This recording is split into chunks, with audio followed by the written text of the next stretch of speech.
buenas. Bienvenidos, bienvenidas y bienvenidas a un nuevo Clase B. Estamos acá con Nancy Jaimes. Acá estoy, sí. Y vamos a comenzar, gracias, desde un primer minuto ya con este programa, que es un programa dedicado a la memoria y a la jornada conmemorativa que se dio el día de ayer, 24 de marzo, Sí. en nuestro país. Así que ya mismo le damos la bienvenida a nuestro primer invitado. Es un invitado medio sorpresa porque, bueno, no estaba programada esta entrevista, pero me parece que si hay una película de la que hay que hablar el día de hoy, es de responsabilidad empresarial y vamos a conversar con Jonathan Perel. ¿Cómo estás, Jonathan? Bienvenido. Hola, ¿cómo están? Bien, bien, muy contentas de conversar con vos. Y bueno, primero que nada, consultarte un poco sobre esta película que hiciste a partir de este reporte que habla sobre los casos comprobados de responsabilidad justamente de empresas en desapariciones y en demás colaboraciones con lo que es la última dictadura cívico-militar. Digo, ¿cómo fue tu primer encuentro con ese material de archivo?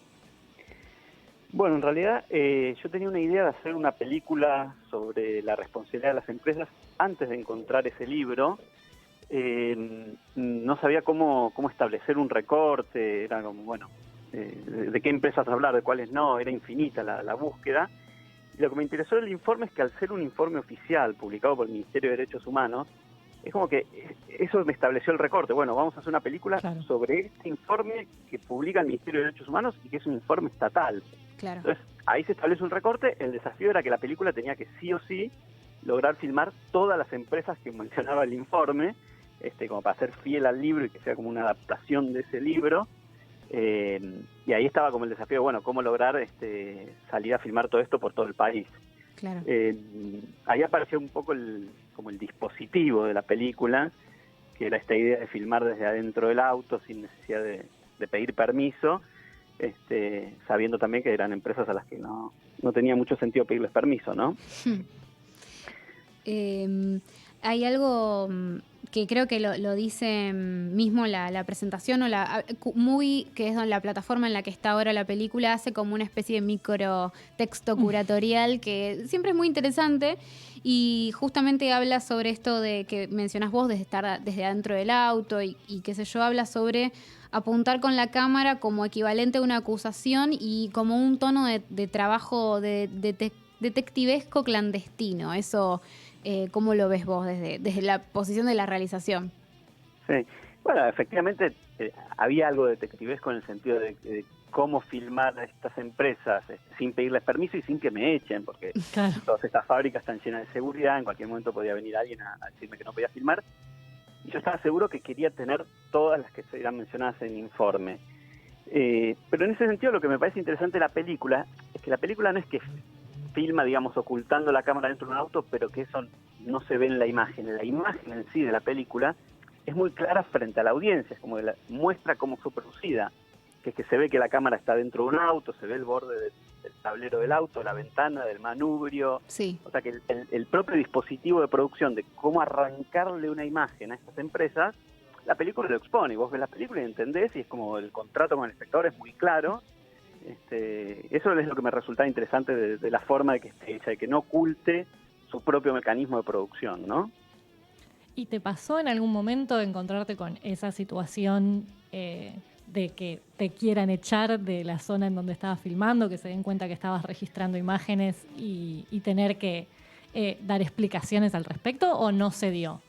Sí, se dio un poco. A ver, yo esto de lo que decías de detectivesco, realmente lo hacía en el sentido que estudiaba los horarios, a qué hora era mejor, a qué hora lo podía hacer, desde dónde, como buscar la posición de donde podía filmar más tranquilo. Básicamente tenía que encontrar un lugar donde estacionar mi auto, que no es sencillo. Claro. Y las veces que me han echado era, usted no puede estar con su auto acá. Nunca llegaron a darse cuenta que estaba filmando, porque como la cámara estaba dentro del auto, no era un gran despliegue, estaba yo solo en mi autito. Sí se han acercado personal de seguridad a las fábricas a decir, usted no puede estar estacionado acá, y se arman discusiones. Por ejemplo, algo que es muy de Tucumán, que es que los límites en Tucumán son difusos. ¿Dónde empieza el monte? ¿Dónde termina el monte? Entonces me dice, usted no puede estar acá. ¿Pero cómo acá si yo estoy en una ruta pública? No, pero esto es parte del ingenio. Pero si el ingenio empieza allá, no, el ingenio empieza allá. Estas mega empresas que tienen tanto control sobre la población, difuminan los límites, ya no se sabe dónde termina la fábrica, dónde empieza el pueblo, qué es de los trabajadores, qué es de la empresa, porque los trabajadores viven en casas de la empresa y se generan todos estos límites difusos. Lo mismo pasa en Ledesma, bueno, pasa algo de eso también en Loma Negra, pero bueno, no pasó a mayores, digamos, más que me digan, usted no puede estar acá, y yo me iba y volvía al día siguiente y cumplía con la toma, ¿no? Bueno, sobre esto que comentás, pensaba también algo sobre lo que empezamos a hablar hace un rato, que es esto de las hipótesis de película, ¿no? Y pensar, decir, bueno, también podía haber una decisión tuya de inclusive dejar estos momentos, registrar cuando alguien viniera a pedirte que te fueras, o al revés, ir a buscar que alguien te pidiera que te... Digo, distintas hipótesis posibles para hacer la película, entrevistas y demás posibilidades para un documental. Y quería saber, digamos, cómo habías llegado vos a la austeridad con la que terminás haciendo la película finalmente, que es esta cámara fija y la voz en off. Sí. Mira, esa hipótesis que mencionás estuvo circulando y hasta hubo ejercicios de edición de esa hipótesis, donde se escuchaba alguna vez que venían a hablarme y me echaban y todo eso estaba grabado en el sonido. También había una hipótesis donde yo tenía muchas notas de audio que eran las indicaciones que me grababa a mí mismo para saber dónde posicionar el auto, a qué hora era el cambio de seguridad. Genial. Y hubo un armado de la película que era con todas esas notas de audio, que de hecho yo las tomaba sabiendo que podían ser parte de la película. Claro. Pero finalmente apareció esto de la lectura del libro, que también eran notas de audio de WhatsApp, porque el libro está leído para mí mismo, para recordarlo cuando iba a los lugares, y esas notas de audio de cómo lo leí terminaron siendo la voz en off de la película. Lo que pasa es que la densidad de información que tiene el informe, hubo un momento donde me pareció tan necesario que sea conocida, porque incluso los que estamos metidos en temas de derechos humanos, y sabemos que la Ford hizo esto, que Ledesma, que Mercedes-Benz, incluso los que estamos metidos, era tan sorprendente ver las similitudes entre una empresa y otra, el patrón común de cómo reprimían, que necesité como dedicarle todo el tiempo que tiene la película a leer el libro. Y de hecho lo que yo leo del libro es un gran resumen del libro, porque son 2 tomos de 600 páginas. La película dura apenas un poco más de 1 hora, es como una gran condensación, donde yo leo como las partes que a mí más me interesaron y donde es más claro la sistematicidad y el patrón de repetición de cómo reprimían las distintas empresas. Nada, la información esa le ganó al detrás de escena, digamos, pero bueno, existió esa otra hipótesis de película realmente. Claro. Te hago 2 preguntas más, que te había prometido una nota corta. No, dale. Que una tiene que ver con el trabajo justamente de la voz en off. Vos estás comentando, si vos no conocés el libro y quienes no conocíamos esto antes de ver la película, por ahí podías pensar que lo que hiciste fue el registro de todo, ¿no? Como, bueno, no sé cuánto más hay. Entonces, quería preguntarte sobre el trabajo del recorte y también sobre el color de la voz, digamos, sobre cómo fue tu práctica o tu dirección propia para el trabajo del color de la voz y que eso, digamos, funcione como funciona. No sé, me parece súper interesante. Dale.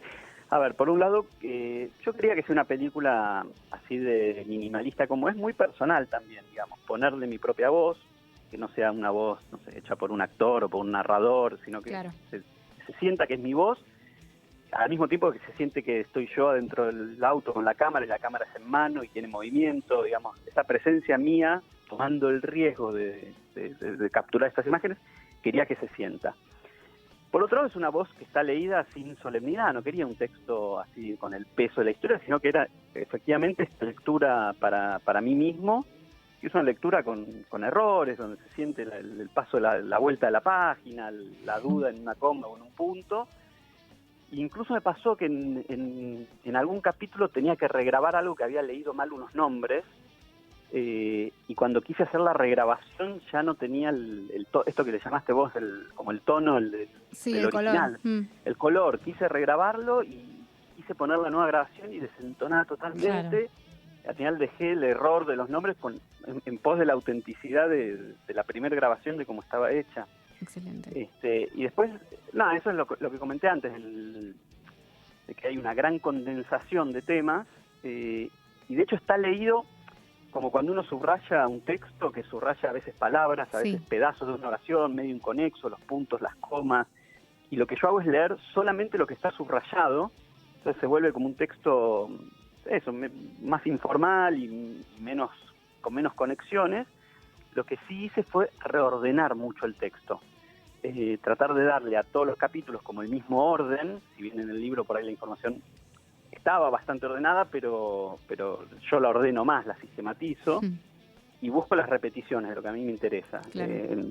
Y después busqué que cada capítulo tenga alguna anécdota un poco más personal, algún dato como de color más propio de cada una de las fábricas. Era un desafío, porque las tomas son larguísimas, duran como 3-4 minutos, pero cuando querés condensarte un capítulo, no me alcanzaba el tiempo. Claro.